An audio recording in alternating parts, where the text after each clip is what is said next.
इतनी बड़ी ताकत मानते हैं, तो ये गंभीर सवाल वाला मसला है। आगे ठीक है, आपकी बात आगे, मैं अब इसके पॉलिटिकल फॉलआउट की बात करना चाहता हूं।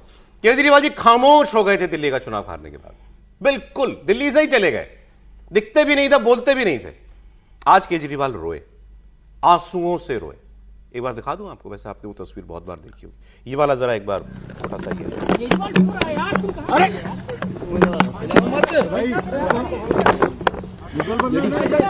हो गए सर, संभालिए सर, अपने आप संभालिए, हिम्मत सर, पीछे हिलाओ मत भाई।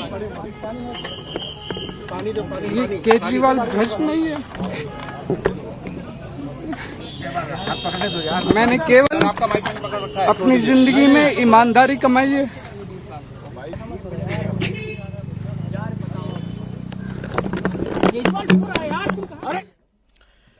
अब मैं ये पूछ रहा हूं कि जिन लोगों ने या मतलब समीक्षकों ने इस केस के बाद और दिल्ली की हार के बाद केजरीवाल की राजनीति का अंत डिक्लेयर कर दिया था, क्या अरविंद केजरीवाल अब फिर रेलेवेंट हो गए देश की राजनीति के अंदर? केजरीवाल इज बैक, अगर मैं ऐसे इसको पूछूं तो। समीर जी, देखिए, केजरीवाल पर दो आरोप थे जिसने केजरीवाल की राजनीति को बहुत नुकसान पहुंचाया था, एक शराब और एक शीश महल। शराब के मामले में आज सीबीआई कोर्ट से उनको, रावलपिंडी कोर्ट से आज उनको बरी कर दिया गया है। और सीबीआई वहाँ कोई बहुत डॉक्यूमेंट है कि कोर्ट में हार जीत चलती रहती है एजेंसी से, कभी एजेंसी जीत जाती है, कभी हार जाती है, लेकिन एजेंसी की इज्जत मिट्टी में मिल जाए ऐसा बहुत कम होता है। आज सीबीआई की इज्जत मिट्टी में मिली है फिलहाल तो। जैसे आज अरविंद केजरीवाल का साफ बनकर निकले हैं फिलहाल, अब एजेंसी हाईकोर्ट जाएगी, सुप्रीम कोर्ट जाएगी, वो बात की बात है।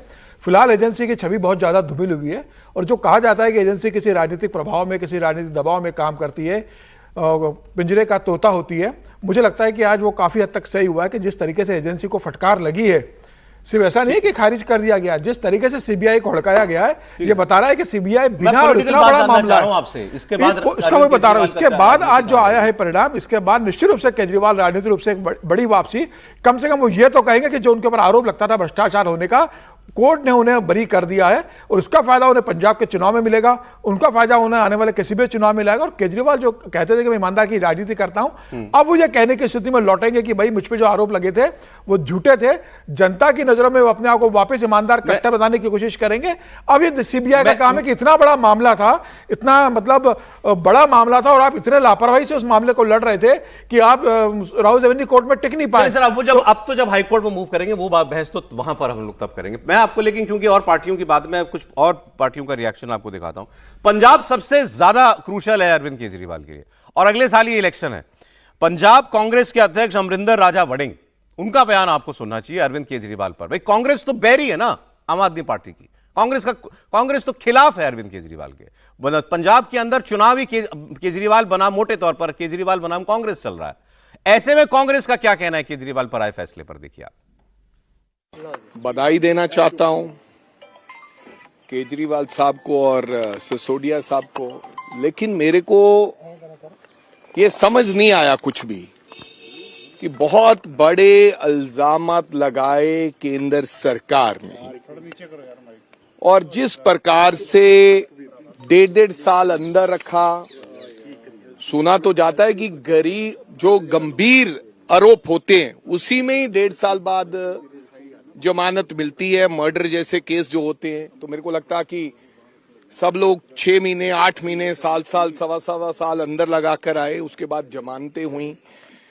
और अगर इतने बड़े आरोप नहीं थे तो 1.5 साल अंदर काहे क्यों रखा? भाई साहब, हमारे को इससे क्या इफेक्ट पड़ना है या नहीं पड़ना है? कोई बरी हो जाए, कोई अंदर चले जाए, इससे क्या फर्क पड़ता है पंजाब की जनता को? पंजाब की जनता तो ये देखती है कि हमने सरकार बनाई थी आम आदमी पार्टी की, हमने इतना बड़ा मैंडेट दिया था कि क्या हमें न्याय मिला कि नहीं मिला?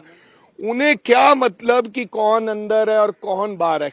जनता ये देखेगी कि हमें न्याय मिला या नहीं मिला। अब वड़िंग साहब पहले तो दे रहे हैं बधाई केजरीवाल जी को, फिर वो सवाल पूछ रहे हैं केंद्र सरकार से और एजेंसियों से। और आप देखिए, जरा नोट कीजिएगा बारीक बात वो क्या कह रहे हैं। उन्होंने कहा ये 1.5 साल जो जेल में रहे, तो ये तो बड़े गंभीर मामलों में जेल होती है इतनी लंबी कि बेल ना मिले आपको अदालतों से, फिर कैसे बरी हो गए? तो वो सवाल पूछ रहे हैं एजेंसी से और बीजेपी की सरकार से और सेंट्रल गवर्नमेंट से सवाल पूछ रहे हैं कि ये आदमी बरी हुआ कैसे। 1.5 साल आपने ऐसा केस बनाया कि वो 1.5 साल जेल में रहा और फिर अचानक जो है सब हवा में उड़ गया। ये कैसे हुआ? और तीसरी बात जो कह रहे हैं कि पंजाब में इलेक्शन में इसका कोई असर नहीं पड़ेगा, ये अलग बात है, लेकिन कैसे नहीं पड़ेगा सर? कैसे नहीं पड़ेगा? जो पूरे देश में अरविंद केजरीवाल को लेकर छवि बनी थी, वो अगर अब वो छवि का दाग धुल रहा है, या कम से कम इस आरोप के बाद वो क्लेम तो करेंगे ना आज के फैसले के बाद, तो क्यों पंजाब पे उसका असर नहीं पड़ेगा? मैं लेकिन सर की राय जानना चाहता हूं सर। देखिए, केजरीवाल की आंसुओं पर मत जाइए। आप हो सकता है आप द्रवित हो जाएं और आपको लगता हो ऐसा, लेकिन केजरीवाल इस प्रकार की नौटंकी हमेशा करते रहे हैं। वो अंदर तो 18 लाख के पर्दे और 20 लाख के कमोड और इस पर रहते हैं, लेकिन बाहर जब निकलते हैं तो वो 10 रुपए का कलम खोस करके निकलते हैं। फिर उनको गाड़ी नहीं चाहिए थी, बंगला नहीं चाहिए था, लेकिन क्या किया ये सब कोई पता है। तो ये मत कहिए केजरीवाल के सिर्फ जो दिखने का केजरीवाल है वो अलग है। सर एक बात, जो एक बड़ी अंदर खबर का सर, केजरीवाल है वो अलग कांग्रेस का, मैंने भी आपको पंजाब का पक्ष दिखाया था, ये कांग्रेस का अब एक ऑफिशियल रिएक्शन आ रहा है। मुझे बताया गया पवन खेड़ा जी ने ये बोला है, उनका ये रिएक्शन है। कांग्रेस ने कहा है कि केजरीवाल बीजेपी के आदमी है, उन्हें इसीलिए छोड़ दिया गया क्योंकि पंजाब और गुजरात में चुनाव। लीजिए, ये कांग्रेस का आरोप है, ये केजरीवाल बाहर आए क्योंकि ये तो बीजेपी के आदमी हैं। मतलब वो कह रहे हैं इनकी और बीजेपी की सेटिंग हो गई है, इसीलिए इनको बरी कराया गया है, क्योंकि अभी पंजाब और गुजरात में इलेक्शन होगा।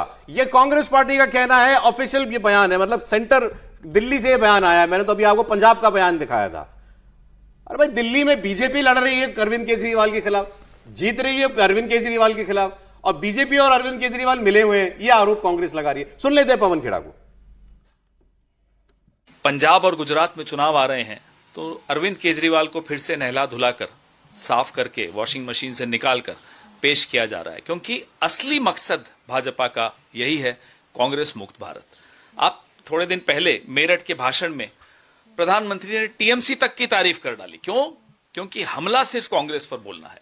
कल आपने देखा कि चिदम्बरम साहब पर प्रोसिक्यूशन का सैंक्शन हो गया क्योंकि तमिलनाडु में चुनाव आ रहे हैं। हर चीज चुनाव से संबंधित है। कैसे कांग्रेस को कमजोर किया जाए, भारतीय जनता पार्टी का एक ही मकसद है। उसमें खिलाड़ी बिके हुए हैं, उसमें अंपायर बिके हुए हैं, चलने दीजिए। था तो शराब नीति अरविंद केजरीवाल ने वापस क्यों ली थी, इसका जवाब दिलवाइए मुझे। इसी में समझ में आ जाता है कि केस में क्या था। खैर, केस में अभी मैं नहीं बात करूंगा। केस के विषय में जो हकीकत है वो ये है कि अब केजरीवाल फिर से मेकअप पहन के उनको सामने लाया जा रहा है।